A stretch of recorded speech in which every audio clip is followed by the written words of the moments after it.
Bigyan niyo kami, Panginoon, ng puso na handang, of course, Lord, yung matuto, Panginoon, yung mga bagay kayong gustong ituro at dalhin ng mga salita, Panginoon, na magbibigay sa amin sa mga katotohanan na kung saan sa amin pong paglakad bilang iyong mga anak, Panginoon. Kaya salamat po ng marami, pinupuri ka namin at pinasasalamatan sa ilan po ang kadakilaan. Sa pangalan ni Jesus, Amen. So, minsan po, salamat po sa oras pong ito na po. So, ngayong gabi po ay pag-usapan po natin yung pagiging mabunga, no, spiritually fruitful. So, may mga pwedeng naging tanong na sana sa buhay po natin, no? Lord, bakit parang hindi ako mabunga ng aking spiritual?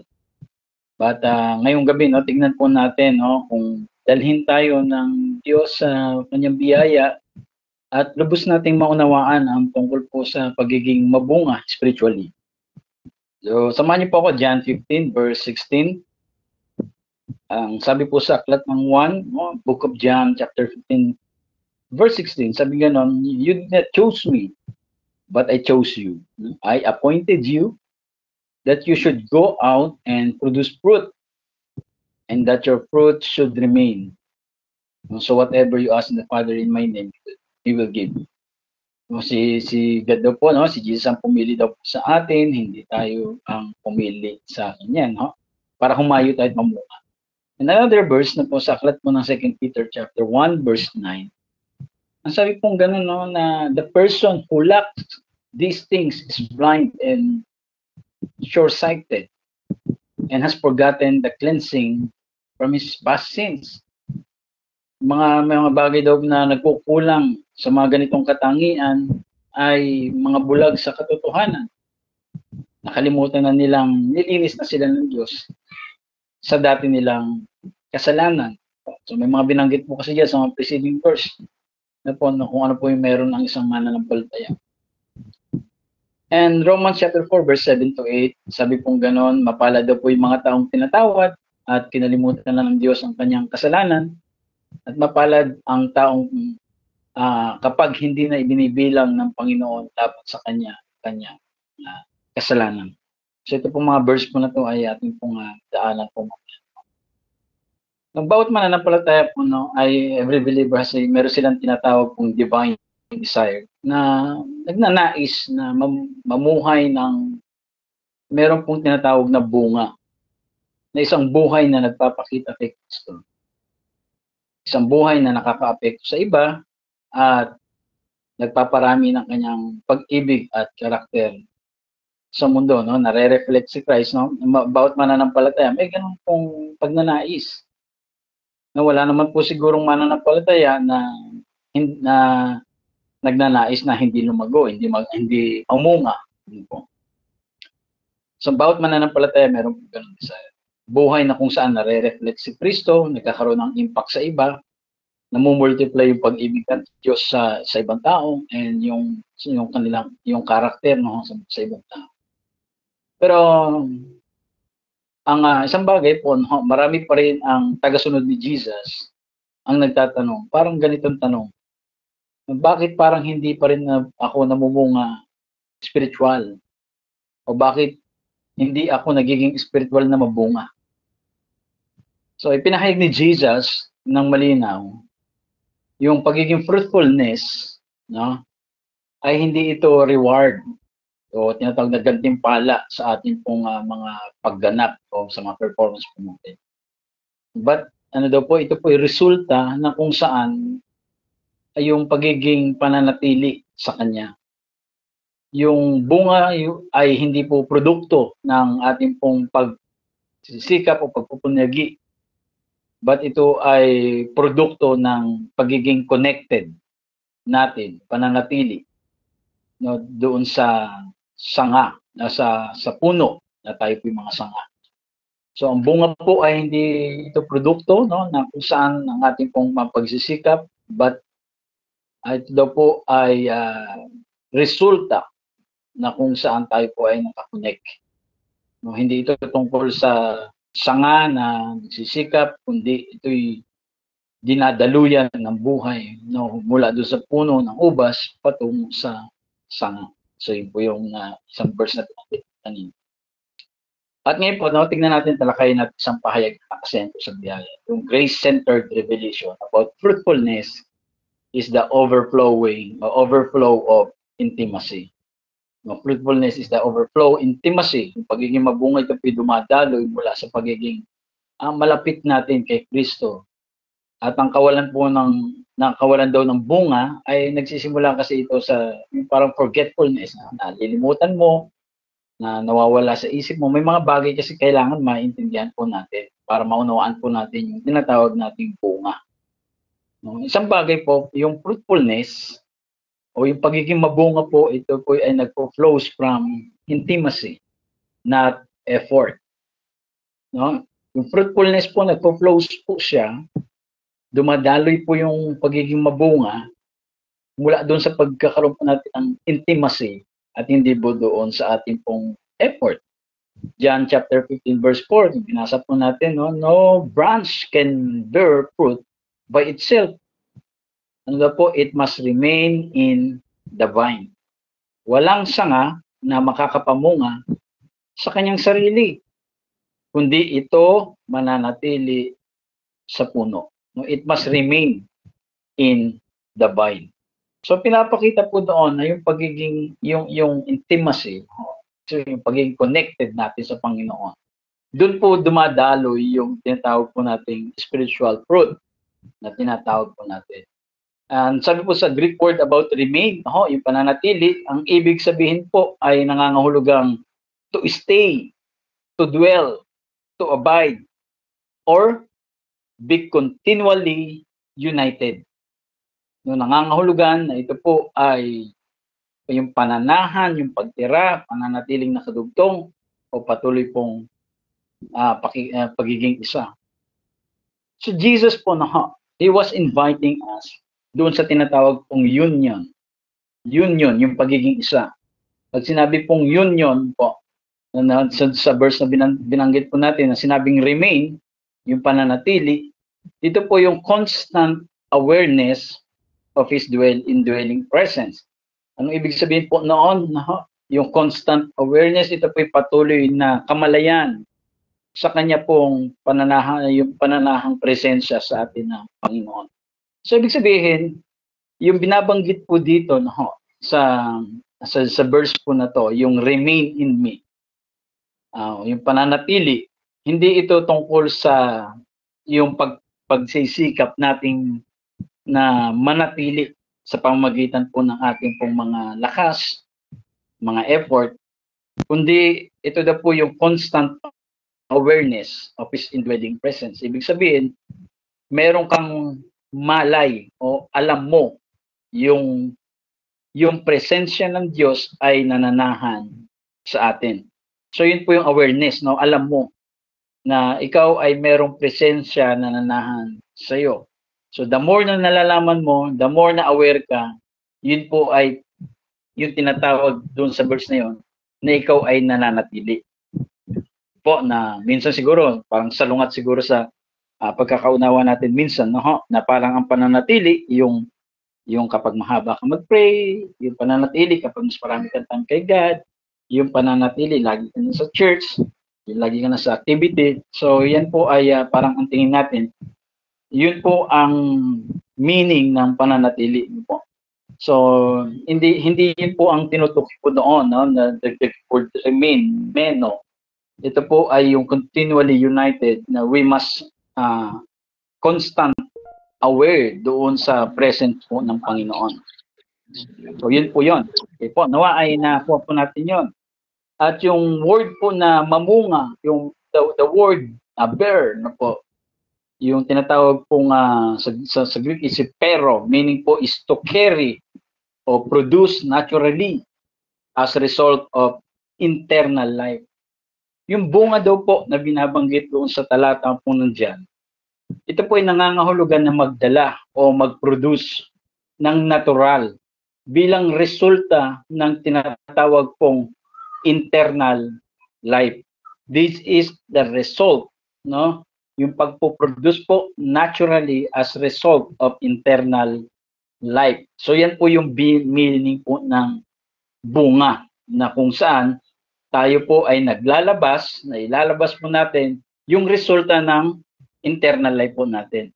So yung ating pong relasyon bilang pagiging isa doon po sa remain na binabanggit kanina. Dahil aware ka na tayo ay kaisa ni Kristo at ang presensya ni Kristo ay nasa atin. So doon po ay natural pong lumalabas ang resulta dahil naunawaan po natin yung internal life na nangyari po sa ating pong relasyon sa Lord, no, sa loob po natin. So yun po, no, ang bunga po ay expression ng buhay po. At hindi ito patunay ng ating pong nanggaling po sa atin. Ito po expression po ng buhay ni Kristo. So when you abide, no, His Spirit becomes the sap, no, yung sap meaning po yung katas, no, kapag tayo daw po ay nananatili, no, gaya sinabi natin kanina, nananatili yung aware ka, alam mo, yun yung pananatili. Kapag ikaw, so bigyan po natin ng mas pababawin po natin. Kapag ikaw ay aware na nasa iyo ang presensya ng Diyos, yung espiritu daw po, yung kanyang spirit ay nagiging katas na dumadaloy po sa bawat bahagi ng ating pong pagkatao. So tayo po ay hindi tayo nagki-create ng fruit, no? Dala po natin yung bunga. Hindi tayo yung nagge-generate ng love, no? Na hindi tayo ang gumagawa po ng love, hindi tayo gumagawa ng peace, ng joy, kundi ano po, no? Tayo po ay tagapagdala, no? Tayo po ay tagapagdala. So meaning yung bunga po na yon ay nasa atin, no? Na kailangan lang nating ilabas. Nga lang hindi mo mailabas kasi hindi ka aware na may presence ka ng Panginoon. At umiikot ang buhay ng iyong pananampalataya at buhay Kristiyano na tungkol sa iyo. Na effort sa ganito, effort sa ganyan, effort sa ganon, ginagawa mo para kay Christ, which is parang okay naman ang lahat dahil para sa Diyos.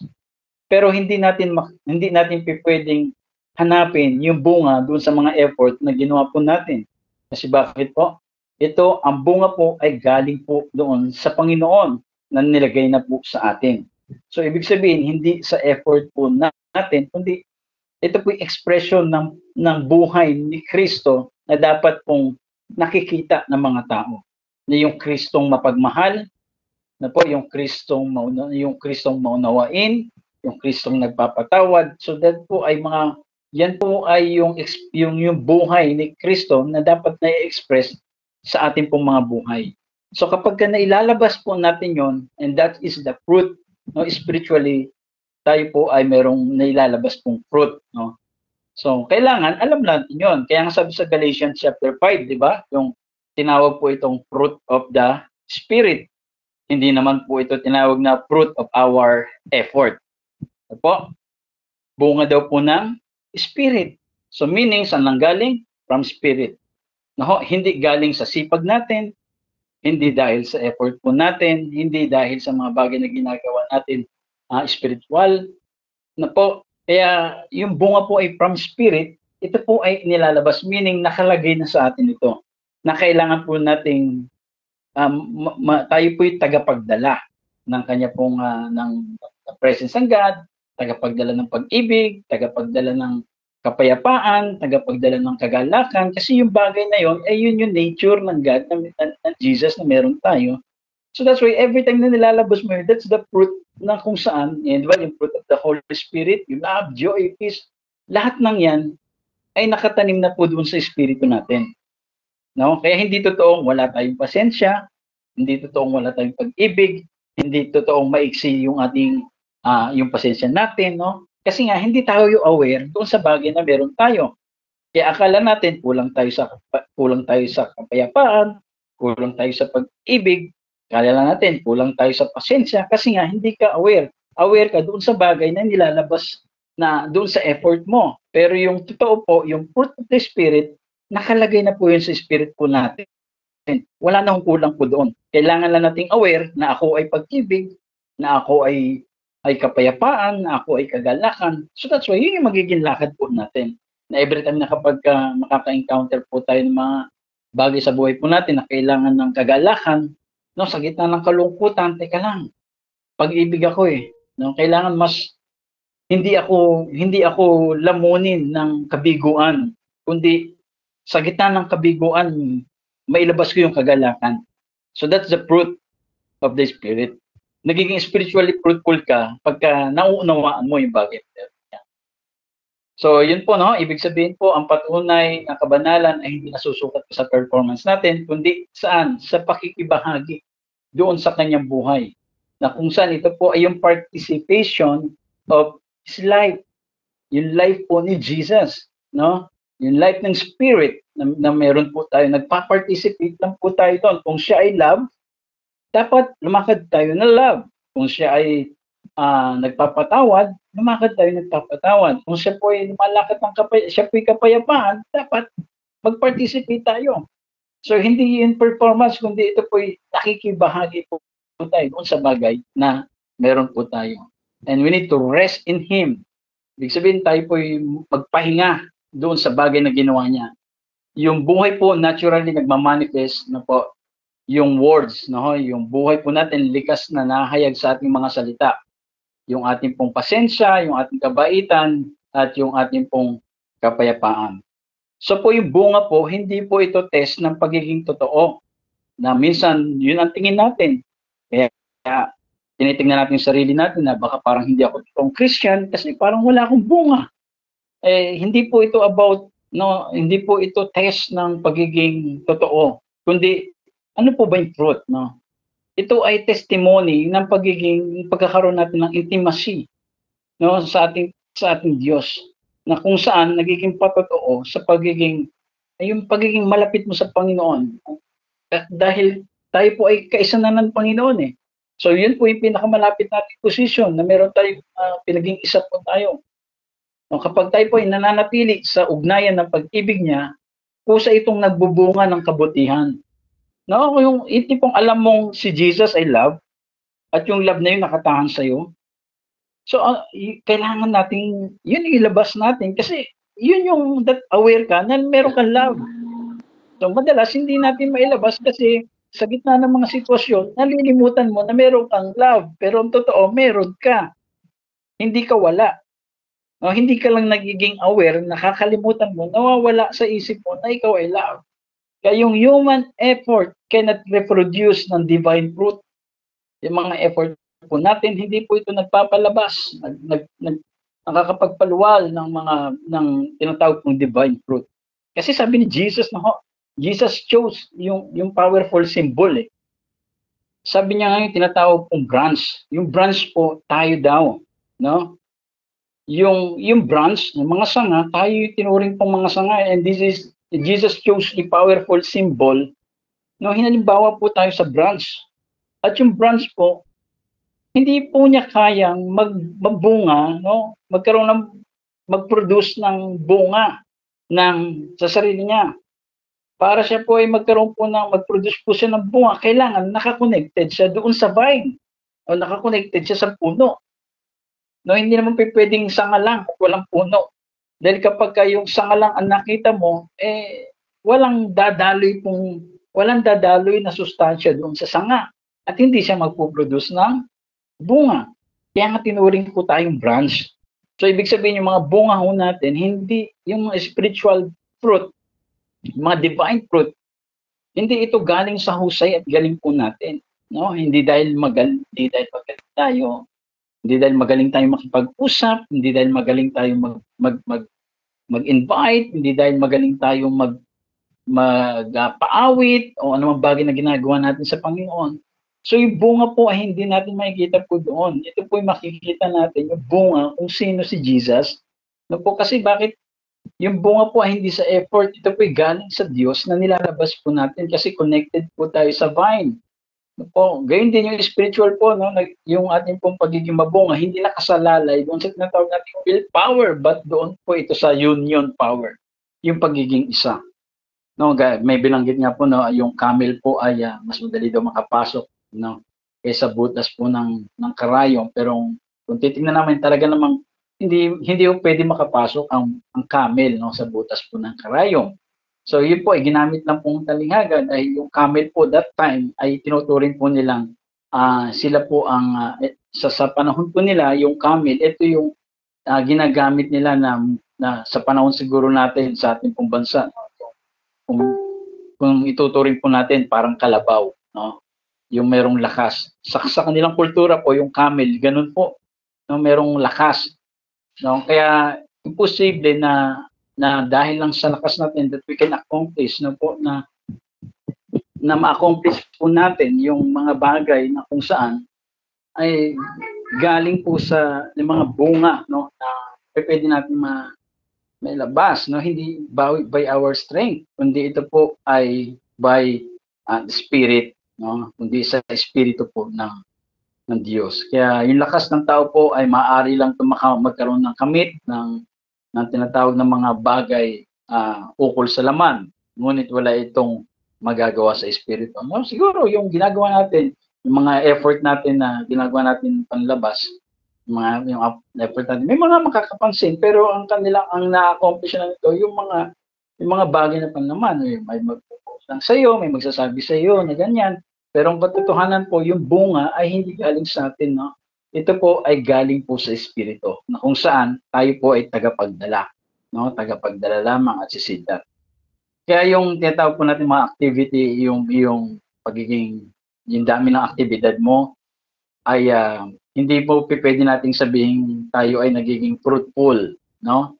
Yung pagiging busy mo sa gawain, no? Yung active ka sa lahat ng mga program ng church, maganda po na maging bahagi po tayo diyan.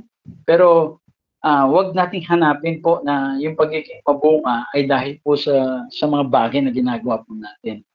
Only intimacy produces fruit that remains.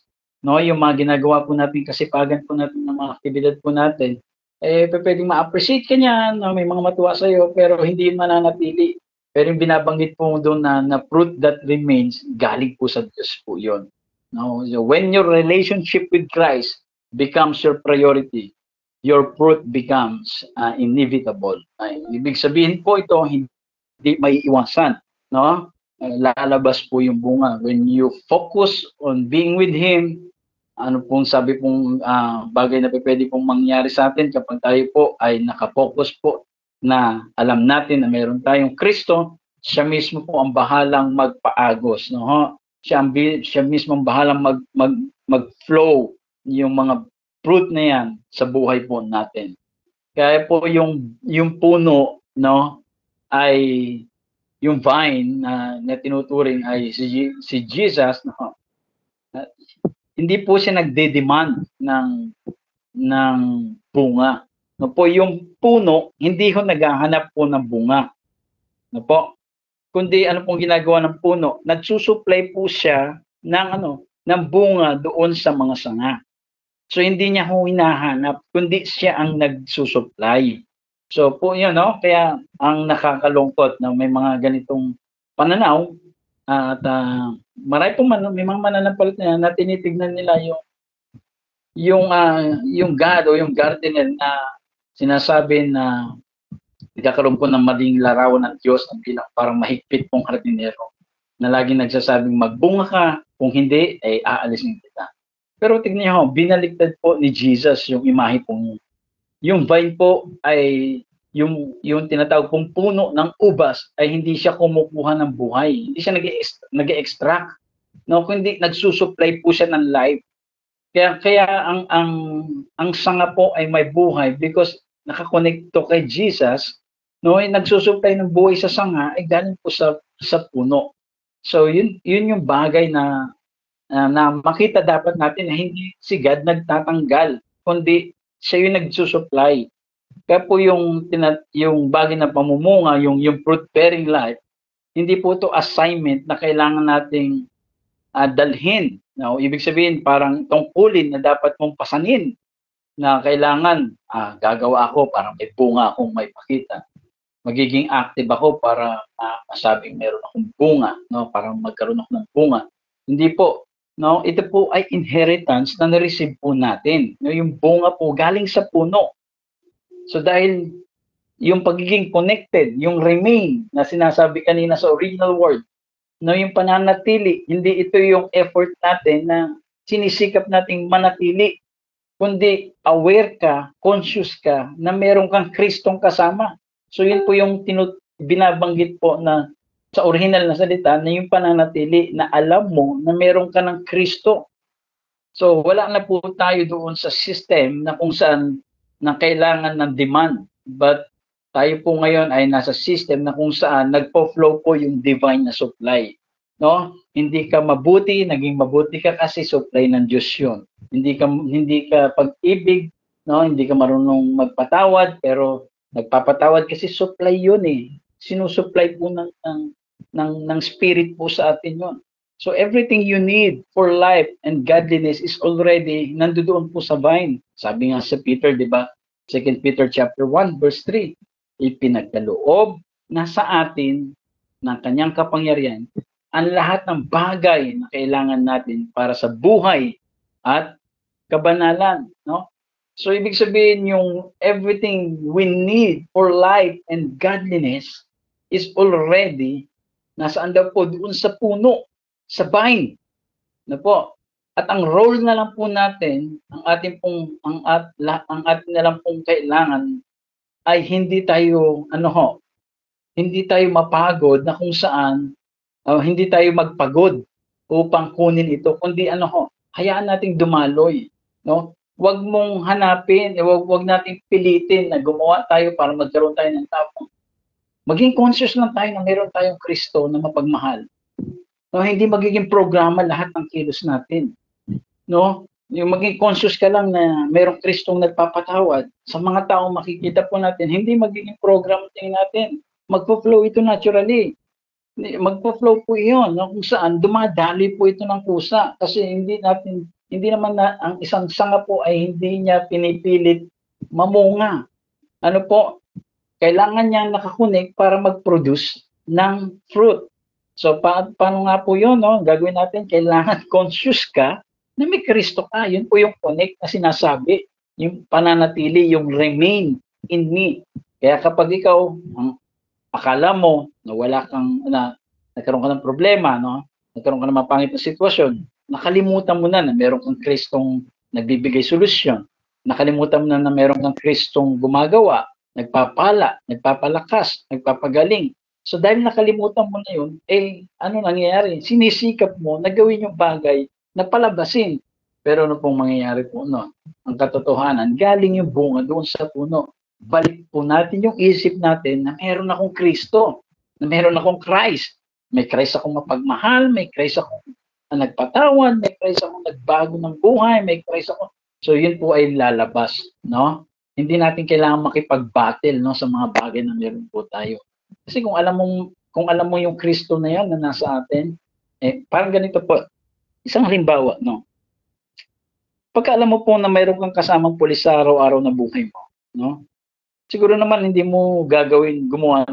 ka mag-iisip ng mali. Puro ang iisipin mo yung bagay na dapat hindi mali kasi kasama ko yung pulis. Tama. Conscious ka. Aware ka na may kasama kang pulis. So ganun din po 'yon, ha. Ang Panginoon naman natin hindi siya parang pulis, no. Illustration ko lang siya na parang dala natin yung presence niya. Pag-ibig siya. So dapat hindi ako dahil alam mong pag-ibig siya, ang lakad natin pag-ibig.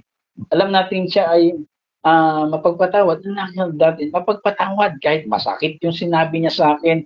Dahil yung Kristo ko mapagpatawad, conscious ako na nasa akin yun. Yun po yung pagiging connected, magpo-produce ka ngayon ng forgiveness. Hindi mo effort po yun. Alam mo lang na meron ka. So naintindihan mo na meron kang forgiveness na nakatahan sa'yo. Kaya nailalabas mo ngayon, natututo ka mag-forgive. Hindi dahil mabait ka, kundi naintindihan mo na meron kang Kristo nagpatawad. So ganun po yung tinatawag ko na connected at nagkakaroon ng bunga. So hindi po ito sa bagay na ating pong effort. No? When you realize na siya ang giver, hindi siya nagde-demand, no? Yung pressure po mapapalitan po ng peace. Kasi minsan akala natin na ang Diyos po ay lagi nagde-demand. No? Parang tinitignan natin, no? isang taon na ako, 10 taon na akong Christian. Kailangan mayroon na ako kasi baka hinahanap sa akin ng Panginoon. So, maging conscious ka lang na meron kang God, magpo-produce ka ng fruit. So, hindi niya nagde-demand. Kaya walang pressure po, dapat may kapayapaan. No, yung pagiging striving po natin, napapalitan po ito ng pagtitiwala sa Diyos. So, yun po yung bagay, no, hindi mo kailangang gawin yung bagay na yan para magkaroon ka, kundi maunawaan mo na meron na nasa iyo sa loob mo at yun po ay natural pong lumalabas. Likas po itong dumadaloy. Abiding is resting in His finished work. Pag sinabi ng Panginoon, bahagi ng kanyang finished work, tayo po'y pinatawad na ng Panginoon. So lalakad po tayo na pinatawad ng Panginoon. Hindi tayo lalakad na parang lagi tayo makasalanan sa harap ng Lord. Pag sinabi ng Panginoon sa kanyang finished work, sino mang sumampalataya ngayon, dahil mayroong tinapos na gawa ng Panginoon, yung mga makasalanan at sasampalataya sa Panginoong Kristo ngayon na hindi na ituturing na makasalanan kundi mga saints. So dapat aware ka na saints ka, no? Hindi mo lagi binabalikan na sinner kasi ako eh. Kapag ganun ka, nalilimutan mo yung bagay na meron ka. Ibig sabihin, tinidisconnect mo yung truth sa'yo, kaya wala kang mai-produce na para kang saint. Kasi nga, ang iniisip mo, makasalanan ka. Nakakalimutan mo na ito ka ng pinaging banal. So to abide is not a struggle, no, to stay spiritual. Ito po ay rest po doon sa reality na kung sino ka na sa Kanya, yung katotohanan na kung sino ka sa Kanya. Jesus said, sabi niya, di ba, in John 15:4, abide in me and I in you. Sinasabi po ni Jesus dito na manatili kayo sa akin. No? Sino po bang unang nag-abide? Ang Panginoon, kasi nga nakakonect tayo sa Kanya eh. He abides first. His part is settled. Na po, ibig sabihin po noon, siya yung unang nanahan. At ikaw ay tumugon sa katotohanan yon. Yung pananatili po ay hindi ito pagpipilit, kundi ito po ay yung tinatawag nating awareness. Na po, yung part po natin, maging aware ka na ikaw ay na kay Kristo, maging aware ka kung sino ka kay Christ. I suggest po na maunawaan niyo po na ating pong maaral po natin yung tinatawag na anong nangyari nung tayo po nagkaroon ng relasyon sa Diyos inside, yung tinatawag po natin sa loob po natin. Kapag tayo po ay nabuhay, living from rest, hindi sa mga religious routine po, dumadaloy po yung biyaya ng malaya. So, ibig sabihin, yung grace po, nag-i-increase, nagpo-flow po siya, nag-i-increase po siya. Hindi mo tatanungin, hindi mo itatanong sa Panginoon, Lord, ano ba yung dapat kong gawin para sa iyo? Kundi, ano ang ginagawa? Ano na ang ginagawa? Ang tanong po natin is ganito. No? Lord, ano ba yung ginawa ninyo ng Diyos sa akin? So, ganun po dapat ang question po natin. Lord, hindi yung ano yung gagawin ko para sa iyo. No? Kundi, Lord, ano ba yung ginawa mo sa akin? Ano ba yung nangyari sa loob ko? Para yun po yung mailabas po natin. So, kailangan natin maintindihan po yun. Yung bunga po na iyong ninanais ay natanim na ng Espiritu sa iyong loob. No? Yung paghahangad po natin, magkaroon po tayo ng fruits spiritual, nandun na po sa loob po natin. Abiding, meaning brings it to life. Now, yung tinatawag pong abiding, ito po yung pananatili kay Kristo, ang nagbibigay po ng buhay sa binhi po yun. So we don't need to measure yung fruitfulness po natin by what you do. No? Huwag mo sukatin yung sarili mo na hanapin yung bunga bagay sa ginagawa mo. Kundi saan? Baka puro effort ka at nakalimutan mo na merong yung Kristong nakataan sa iyo. So doon po nagsisimula pong magkaroon po ng bunga at mamulaklak po yung tunay pong bunga. So yun po yun, kaya baguhin po natin yung ating mga pananaw sa ating pong pag-unawa patungkol po sa pamumunga. Po, hindi ito doon sa effort po natin. Inilalabas po natin yung inilagay pong fruit sa inside po natin at pag naunawaan po natin yun yung magiging lakad po natin. Panatilihin po natin yung ating mga daily moments into abiding. Meaning, no? Lagi kang aware. No, thank you Jesus. Na paggising mo, thank you Jesus that you are here at samahan mo ko Panginoon sa lahat ng gagawin ko, sa pagmamaneho, sa trabaho, Lord, sa lahat, sa pag-aaral, ay maging bahagi ka ng araw ko, Panginoon. Sa mga, kung may encounter akong problema, Lord, paalalahanan mo ako na kasama kita. So, ganun po. Ibig sabihin po nun, aware po tayo. Yun po yung abiding.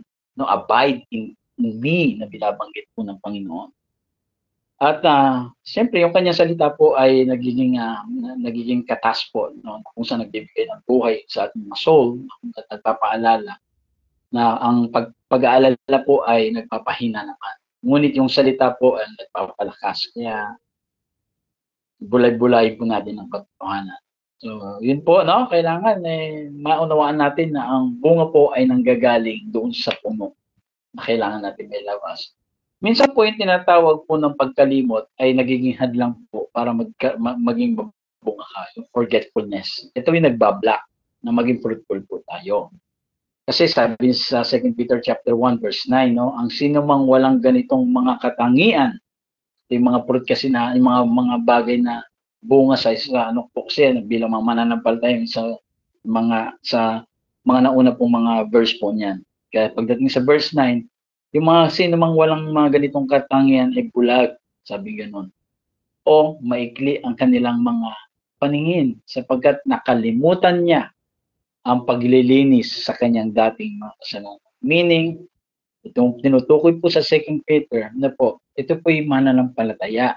Why? Nakalimutan niya yung paglilinis ng kanyang dating mga kasalanan. Meaning, pinatawad na to pero nalilimutan niya lang na pinatawad na siya kasi nga, nandoon siya sa posisyon na kailangan parang sa effort niya, no? Sa sarili niyang lakas. So, yun po, no? Ibig sabihin po nun, yung pagkalimot, no? Yung binabanggit po, the word forgotten. And sa Greek word pa nyo, lete, means po niyan to lose sight. No? Ibig sabihin po, nawalan ng paningin or maging kawalan ng kamalayan or to become unaware. So, nawalan ng kamalayan. So, ibig sabihin po noon, yung mga bulag na binabanggit po noon, nawalan ng kamalayan doon sa bagay na ginawa ni Kristo. So, yun po yung binabanggit po noon. No? Kaya yung kawalan po ng bunga ay hindi po ito dahil makasalanan ka, kaya wala kang bunga, no? O kaya dahil meron kang maling nagagawa, no? Hindi ko naman ini-encourage na ituloy yung mga mali. So, kapag nasa mali ka, tama mo, no? Pero hindi yun ang dahilan kaya hindi ka nagbubunga. Kundi ang sabi po dun sa verse na binanggit po natin sa 2 Peter. Sabi ganun, sino mang walang ganito ng katangan ay bulag, no? At ang ibig sabihin po noon, yung forgotten means to lose sight o unaware. Yung parang nawala sa isip mo. No, minsan may mga mananampalataya po na gano'n, pinatawad ka na pero ang tingin mo sa sarili mo makasalanan ka. No. Ang sabi ng Panginoon, you are already blessed, pero ang tingin mo sa sarili mo, okay na ako ng ganito, Lord, mahirap. Ang importante, mayaman ako sa langit. Okay naman yun, pero pwede namang blessed ka rin dito sa lupa. Di ba po? So, minsan may mga ganun, no?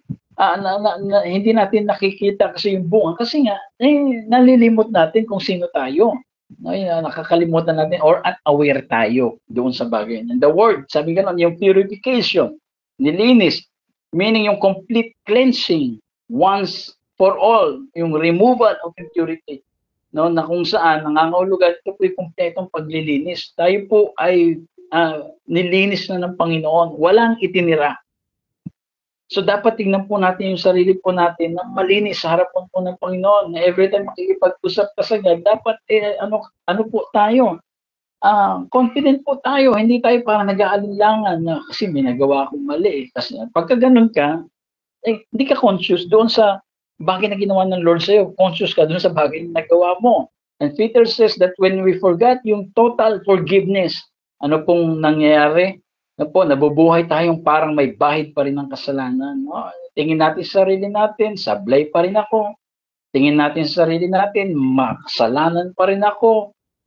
Immoral pa rin ako. So, yun po yung mga bagay na nangyayari po sa atin. And ang totoo, nilinis na ho tayo ng Panginoon. So yung tinatawag kong forgetting forgiveness, ito po ay nagbablinds ng ating mga spiritual sight. Now, when a believer doubts yung forgiveness, sila po ano pong nangyari kapag isang mananampalataya nagdududa sa kapatawaran, nabubuhay po siya sa guilt, no, imbes na sa biyaya.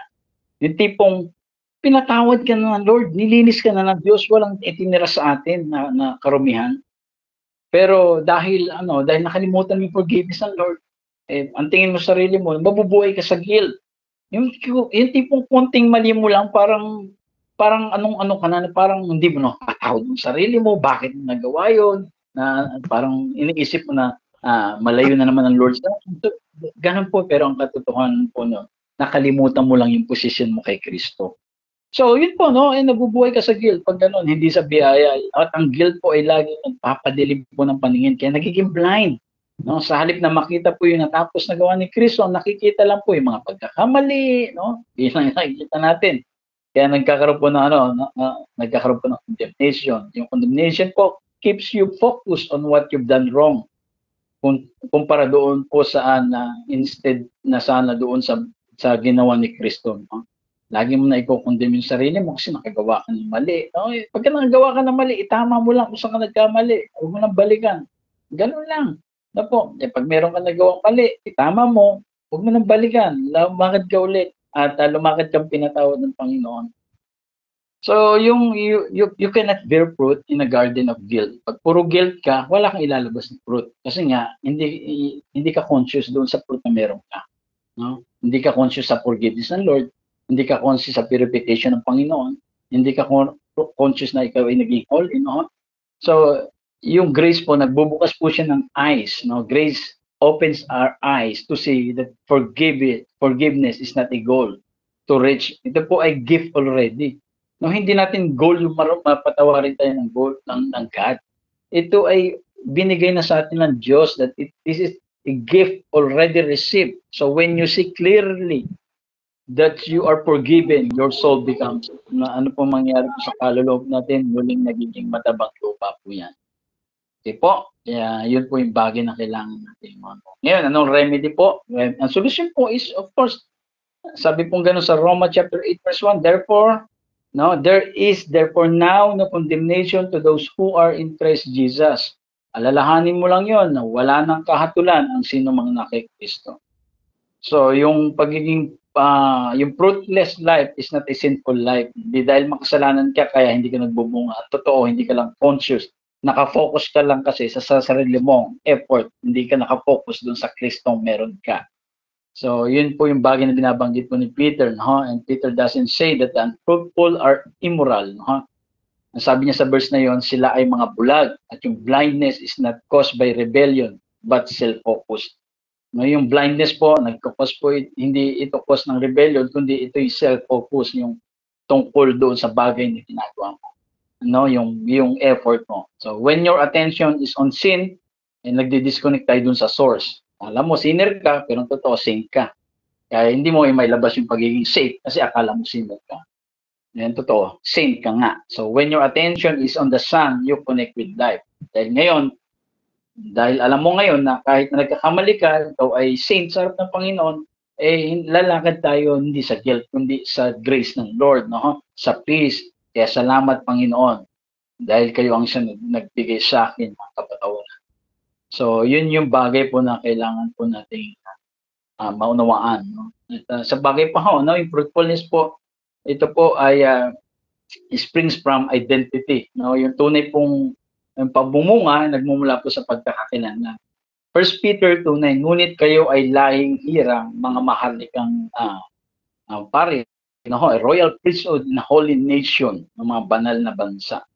So the word chosen, meaning po, ito po ay handpicked, selected with favor and purpose.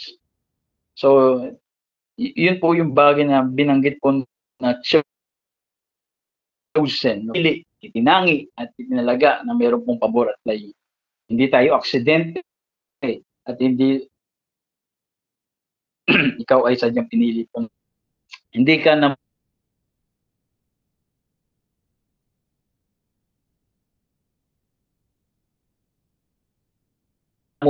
sa tao para patunayan sa Diyos na kasi pinili ako kailangan Kailangan patunayan kung meron ako, patunayan ko na napili ako, kailangan may bunga ako. Mali po yung position natin.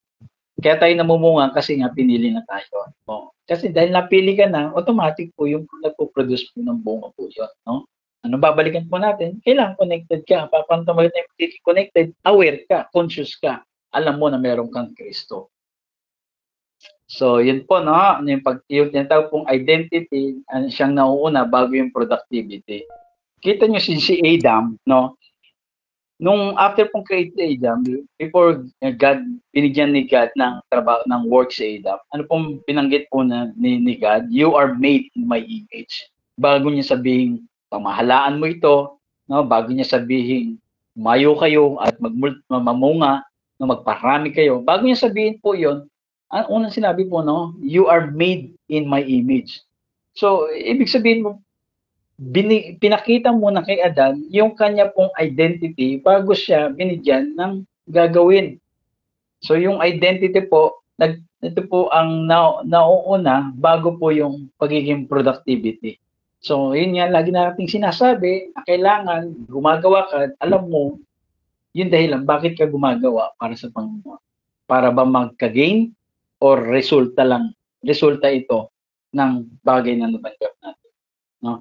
Bakit di ba tayo gumagawa sa Panginoon para masabing may bunga ka? Or gumagawa tayo sa Panginoon kasi yun yung posisyon na natin at resulta na lang yung paggawa natin. Yung ginagawa natin, ito yung result, ito yung fruit ng pagiging connected natin.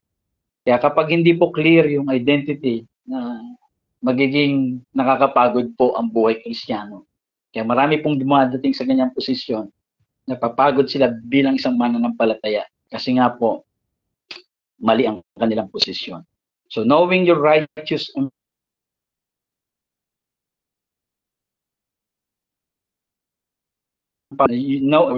pagiging righteous mo, ini-empower po tayo na mag-reign, hindi maging mayabang, kundi lumakad na parang na bless ng Panginoon. Sabi sa Romans 5:17 says na those who receive the abundance of grace and the gift of righteousness will reign in life. Ito po yon. Those who, sabi po sa 5:17, those who receive, ano po nauna? Receive, hindi po achieve. So, fruitfulness is the natural posture. Ito po ay, ito yung natural po nating position, kalalagayan, na kung saan bilang tayo po yung mga kings and priests ni Kristo. Po, yun yung bagay na yun. Ikaw po ay naghahari, hindi sa pamagitan ng pagsisikap, kundi sa pamagitan ng ano po, ito po ay sa pamagitan po ng kapahayagan sa atin at aware tayo po doon. Amen. So, yung pagiging buhay po na fruitful, ito po ay Christ life express, no? Lahat ng yung bunga na nilalabas mo, yun po ay ine-express mo lang yung Kristong meron ka. So, yun po yung fruitful, no? Hindi ito sa galing na nagawa po natin. Ine-express lang natin yung Kristong meron po tayo. Kaya Galatians 2:20, di ba? No longer I who live, but Christ lives in me. So the Spirit within you is not a helper for human effort. Hindi siya helper ng human effort. He is the very life of Christ na nagpo-flow through you. Yung Spirit na meron po tayo, yung Banal na Espiritu, hindi natin ito katulong po para sa pagsisikap natin sa mga effort po natin. Kundi yung Banal na Espiritu meron po tayo, siya mismo yung buhay ni Kristo na dumadaloy po sa buhay po natin. And your fruit is your Father's reflection. Yung bunga natin, ito yung reflection din ng Ama. So kapag nakita nila yung kindness, nakikita nila yung puso ng isang Diyos Ama. No, yung kabutihan, pag nakita nila yung kabutihan mo, nakikita nila yung mabuting puso ng isang Diyos. Nakita nila yung pagiging patience mo, na-encounter po nila yung kapayapaan, no? No, every fruit is the reflection of the garden in His garden. So you are the display of His glory. Tayo po ang tayo po yung tagapag-display, no? Ipinapakita po natin yung kaluwalhatian ng Kristo na meron.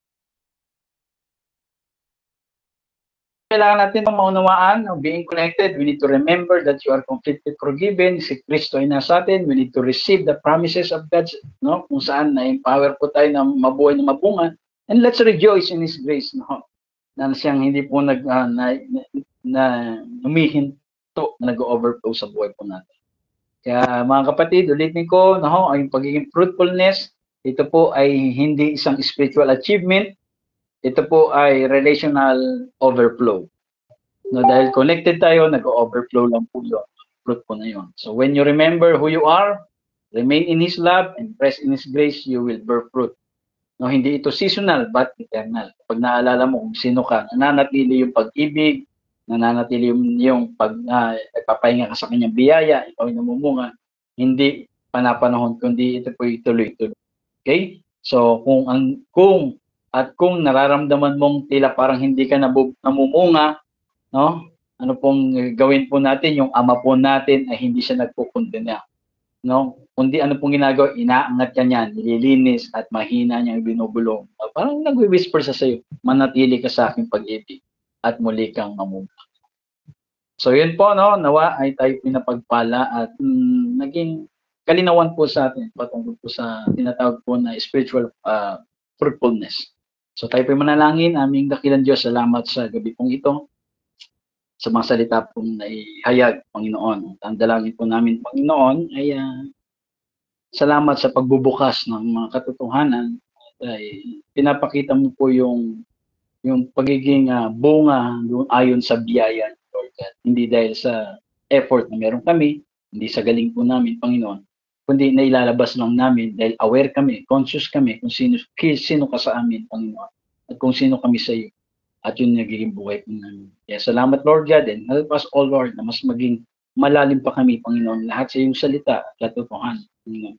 Alisin niyo kami, Lord God, sa mga paniniwala, Panginoon, na opinion lamang ng tao, kundi ang aming saligan ay kundi ano ba ang opinion ng salita mo, Panginoon. At yun po yung aming pong hawakan at yun yung aming sa pamuno. Kaya salamat po. Pinupuri ka namin, Panginoon, sa pangalan ni Jesus. Amen. Amen. So praise God po, magandang gabi po sa ating lahat at nawa tayo po yung napagpala ng salita po ng Panginoon.